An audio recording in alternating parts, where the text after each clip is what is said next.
Olá, bom dia. Sou Arnold César Romero, aluno do estágio 5. Estágio esse voltado para o ensino do instrumento musical, que no meu caso é a trompa. Esse estágio foi desenvolvido no CEP Basileu França, que é o Centro de Educação Profissional em Artes Basileu França.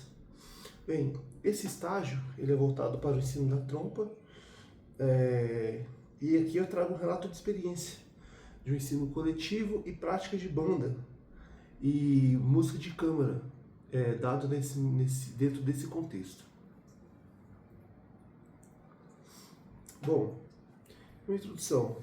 A trompa ela exige de uma disciplina rigorosa, desenvolvimento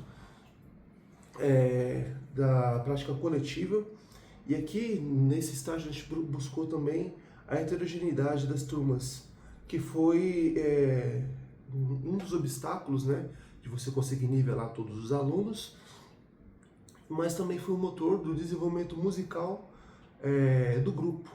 Então aqui o objetivo principal é analisar a transição de ensino individual, né, de trompa para a prática de banda de música, fundamentada na zona de desenvolvimento proximal de Vygotsky. O cenário se desenvolveu no Basileu França, né, no primeiro semestre de 2026, onde ele possui infraestrutura pública e gratuita dentro da rede de Goiânia, né? Fundamentação teórica, né? A fundamentação teórica que nós usamos nessa prática do ensino da trompa, né, ensino coletivo, o primeiro, a base, né, foi Flávia Cruvinel, que ela traz esse ensino coletivo como alternativa de metodologia intencional e que promove a escuta ativa e a construção colaborativa. Aliada também a Vygotsky, onde ele traz que o aprendizado antecede e ativa o desenvolvimento e não o contrário, né? E também trouxemos aqui Feitosa, onde as práticas instrumentais exigem processos formativos, que consideram dinâmicas conjuntas e disciplinares, né? Então, aqui nós trouxemos o aprendizado imediato, que o ensino coletivo ele não é paliativo, né? Ele é uma metodologia intencional, onde, que para Vygotsky o aprendizado busca um desenvolvimento ativo do indivíduo. E a interferência de mediadores é obrigatória para ativar os mecanismos da performance musical. Agora estou trazendo aqui a zona de desenvolvimento profissional, né? Todo esse gráfico, né? Onde mais ao bordo nós temos o nível potencial, que é o que conseguirá fazer com que o indivíduo consiga se desenvolver de forma autônoma, né? Nós temos a zona de desenvolvimento proximal, que é o que é feito com o auxílio de professores e colegas do aluno. E o nível real, que é onde aquilo que o aluno faz sozinho, né? E no ensino coletivo, a heterogeneidade atinge sua potencialidade máxima, onde colegas avançados, e isso foi muito bem observado lá, né? Onde colegas avançados auxiliam também esses colegas que estão no início da trajetória da aprendizagem, no caso da trompa, né? E aqui foi uma das práticas observadas no estágio, que foi a prática da heterogeneidade, onde você tinha alunos mais avançados e alunos iniciantes e intermediários, né? E esse sistema de apadrinhamento, onde o aluno mais avançado sempre intercalava, apadrinhava esse aluno mais iniciante, né? Então é um ciclo contínuo, que onde parte da turma básica avança para a intermediária, enquanto outra parte permanece para acolher os novatos, né? E o apadrinhamento, né? Como foi dito, os alunos veteranos nas cadeiras de primeiros instrumentos, e no caso do meu instrumento, a trompa, né?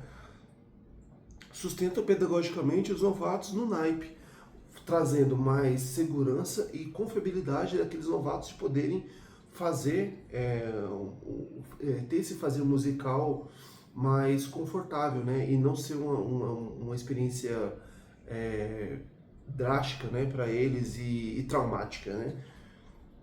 Então aqui a medição é entre pares, onde os alunos mais velhos atuam diretamente na zona de desenvolvimento proximal do iniciante, materializando aquilo que Vygotsky diz que entre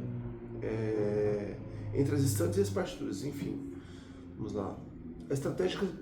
Agora vou falar sobre as estratégias pedagógicas observadas na classe de trompa, que foi utilizadas técnicas e ergonomias, né?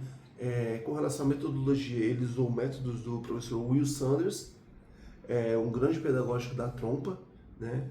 Onde tem vários alunos seus hoje ganhando várias cadeiras nas principais orquestras da Europa e do mundo. Também foi utilizado o método Máximo Afonso, Coprach, e a utilização de notas longas de Barry Tuckwell, né? A utilização de metrônomo para a internalização da pulsação, o handguard, que seria um suporte de mão, onde você consiga segurar a trompa de uma maneira mais correta e eficiente. E nesse sentido, temos alunos de diversas faixas etárias e diversas estruturas corpóreas. Então, para segurar a trompa e evitar qualquer problema de ombro, de coluna, foi utilizado esse aparelho, né, que é interessante. E também o aparelho de vibrar, onde o aluno consegue observar como está ocorrendo a vibração dos lábios e o fluxo de ar. E tivemos também aqui, paralelamente a toda essa metodologia, esses equipamentos, nós tivemos o trabalho também da autoestima do professor, de dizer, não, olha, você é capaz, você consegue, né, sem deixar de cobrar também, né, e a correção desses vícios, né. Então aqui, ó, a postura assertiva dos professores como suporte emocional, né, e correção da embocadura incorreta, e vícios técnicos, com abordagem compreensiva, evitando evasões. Então isso foi observado, que você tratar o aluno como ser humano, como um par, né? Trazer esse afeto, essa coisa de mestre-professor, trouxe bons resultados, porque o nível de evasão lá é praticamente zero, né? Dentro da classe de trompa, a que eu observei nesse período foi zero, né? Então isso é importante. Até nesse intuito, foi observado que o aluno, o professor Heine, juntamente com o professor Fábio, né, que era o regente, eles trabalham em conjunto nesse sentido, né? E aqui nós temos a modelagem sonora, onde o professor traz esse referencial auditivo do som da trompa, afinação, ritmo, som cheio, demonstração, demonstrados ao vivo para o aluno, né? Porque o aluno precisa ver e ouvir para poder depois replicar, né? Então é uma reconstrução ativa e não apenas uma cópia mecânica, né?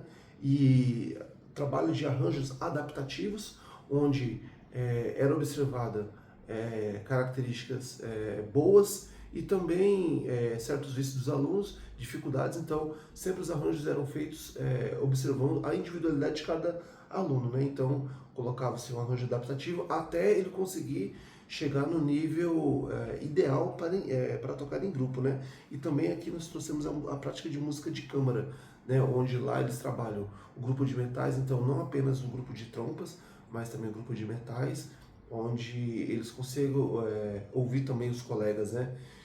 Então, nesse caso aqui, também foi trabalhado um quarteto de trompas, e um quarteto interessante, um quarteto feminino, onde todas as meninas da classe, elas se ouviam e se ajudavam. Então, já desde esse primeiro momento, isso promove a representatividade, liderança e a coesão social entre as próprias alunas, né? Para culminar na banda sinfônica, que foi onde todas essas aulas de trompa, elas chegam nesse funil, ou banda sinfônica ou orquestra sinfônica. No caso observado foi a banda sinfônica, né? Onde os ensaios são de alto nível, né? Obras como Largo von Xerxes, Oriente ao Ocidente, que exigem uma técnica de preparo individual ao máximo, né? E os ensaios, o ensaio não começa na aula, né? Então isso é importante. e o preparo para audições. Então, nesse período observado também, o aluno Guilherme, ele fez uma audição para a Orquestra Sinfônica da UFG, né, a qual ele teve êxito, né, e conseguiu obter a nota suficiente para poder entrar na orquestra da UFG. Tudo dentro desse sistema, né? Então, nós aqui foi observado na prática os efeitos desse trabalho, né? E após isso, tivemos Masterclass e Festival de bandas onde todas as bandas de Goiânia se reuniram lá no Teatro Basileu França, as quais eles trabalharam Masterclass e todos eles puderam ouvir o trabalho de outras escolas, né, trabalhando nesse sentido das bandas. Então isso foi muito interessante no sentido de interatividade, os alunos também se conhecerem, saber o que o outro está fazendo, porque o ambiente musical ele é uma sociedade, a sociedade se comunica, a sociedade se move, então isso também faz parte com que eles façam parte de um todo, né? E se sintam produto desse meio. Então, até por isso, muitos alunos, quando chegam aos seus 20, 25 anos, não querem sair, porque isso não apenas é o desenvolvimento musical, mas também o desenvolvimento como ser humano, como sociedade. Isso é um fator muito interessante observado, né? E esse festival contou com 250 crianças e adolescentes entre 7 e 17 anos, de 6 agremiações unidas, né? E uma mega banda, onde eles trabalharam, no caso do Masterclass, respiração, dinâmicas, escalas, enfim, e depois a performance de cada banda. E considerações finais, eu posso trazer aqui que a heterogeneidade como força, né, e não contornada ativamente, explorada como motor de desenvolvimento. E técnica mais do ser humano, que é uma modelagem sonora, ergonômica, que se funde ao desempenho humano e social. E culminando tudo nas bandas sinfônicas como a microsociedade e a escuta independente e do protagonismo feminino, né, do apadrinhamento e principalmente a emancipação cidadã, onde esses alunos, após esse período no Basileu França, eles possam caminhar sozinhos nessa caminhada musical e definir se eles querem seguir na carreira profissional ou apenas usar a música como uma formação humana, uma formação de caráter, né, que eles possam aplicar em outras profissões. Então é isso, eu agradeço ao professor Igor.